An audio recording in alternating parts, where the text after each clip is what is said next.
নমস্কার বন্ধুরা, সুসমস্ত রান্নাঘরের পক্ষ থেকে আপনাদের সবাইকে জানাই স্বাগত। আজকে বানাবো ঝিঙার যে খোসাটা হয় সেই খোসাটা ভর্তা আপনাদের সঙ্গে শেয়ার করব। ঝিঙার খোসা ভর্তা বানানোর জন্য প্রথমে আমি ঝিঙাটাকে খোসা ছাড়িয়ে নেব। খোসাগুলো যখন ছাড়াবো একটু মোটা করে ছাড়াবো। ঝিঙের খোসাটা যেরকম ভর্তা করে খাওয়া যায়, পুরো ঝিঙাটাও ভর্তা করে খাওয়া যায়, কিন্তু দুই রকম টেস্ট হয়। আজকে আপনাদের সঙ্গে শেয়ার করব আমি ঝিঙের খোসা কিভাবে ভর্তা করব সেটাই। তার জন্য ঝিঙের খোসাটাকে ছাড়িয়ে নিচ্ছি। খোসাগুলো ছাড়িয়ে নিয়েছি। এবার সুন্দর করে এগুলোকে কুচিয়ে নেব। ছোট ছোট করে কুচিয়ে নেব।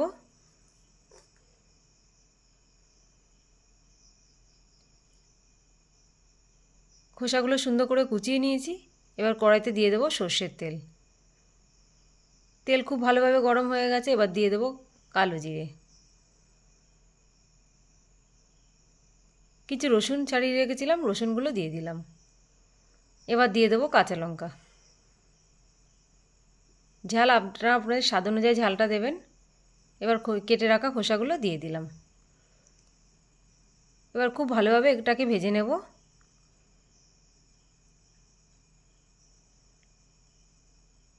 খোসাটা যখন ভাজবো কোনো রকম জল দেবো না, হালকা আছে এটাকে আস্তে আস্তে ভেজে নেব। স্বাদ মতো নুন দিয়ে দিলাম।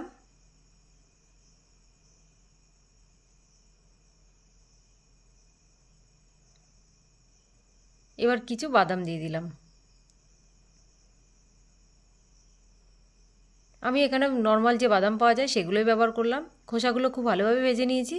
এবার তুলে নিচ্ছি। একটা মিক্সি জারে তুলে নিলাম। এটাকে পেস্ট করে নেব। তার জন্য খুব ভালোভাবে পেস্ট করে নিয়েছি। গ্যাসে আবার কড়াই বসিয়ে দিয়েছি। কড়াইতে দিয়ে দিচ্ছি সর্ষের তেল। তেল গরম হয়ে গেছে। ফোড়ন দিয়ে দেবো কালো জিরে,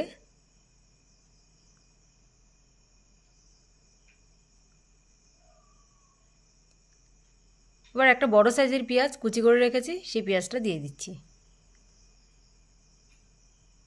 ফেলে দেওয়া সবজির খোসা দিয়ে যে এত সুন্দর ভর্তা বানানো যায়, বানিয়ে না খেলে বুঝতেই পারবেন না। পেঁয়াজটা খুব ভালোভাবে ভাজা হয়ে গেছে। এবার পেস্ট করা যে ঝিঙের খোসাগুলো দিয়ে দেবো।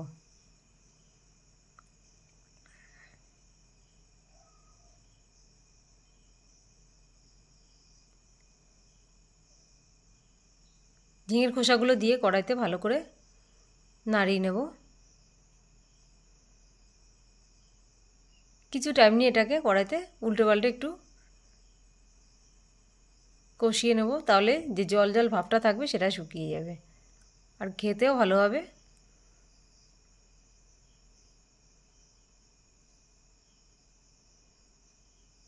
দেখেই বুঝতে পারছেন জল যে ভাবটা ছিল সেটা পুরো শুকিয়ে গেছে। ভর্তা সম্পূর্ণ রেডি হয়ে গেছে। প্লেটে তুলে নিলাম।